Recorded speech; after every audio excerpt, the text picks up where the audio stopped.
So guys, pag may mga pusa kayong ganyan, napasaway, yan, mga ganyan, no? Nangangagat ng ng basta-basta, nari yan, tingnan nyo. Magulo yan. Ganyan, kain ng kain. Ganito lang yung parusa dyan. Dapat, ganito, huliin nyo sila, para tumigil sila. Ganyan, no? Yan natin, tingnan nyo yan. May masama na yung balak. Ayan, yung mukha yan. Huliin nyo na ng ganyan, no? Yan, nahuli nyo na. Tapos ganyan. O, diba? Hindi na makagalaw. Oy, ayan, napupumiglas. Hulihin nyo ulit. Tapalan nyo pong ganyan. Yan, hindi na po yun makakagalaw. Yan po, tingnan nyo, ha. Yan po, oh. Pumiglas. Tapos hulihin nyo pa ng isa pang beses. Yan. Yan, ganyan. Tapos kuha kayo ng pamalo. De, joke lang po. Yan.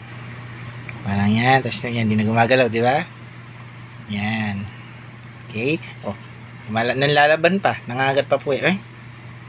Ay! Yan, nangagat pa po, di ba? So, pag ganyan, isa pang patong. Yan. Isa pang patong. Yan. Di ba? Pumapamiglas. Yan. Babe na yan yung pusa. Kaya lang po mag-alaga ng pusa. Yan. Safe na kayo yan. Hindi na kaya rin ng pusa. Tingnan niya. Tingnan natin okay lang siya. So, nag-i-enjoy ka? Nag-i-enjoy ka pa nun, ha? Ikaw, ha?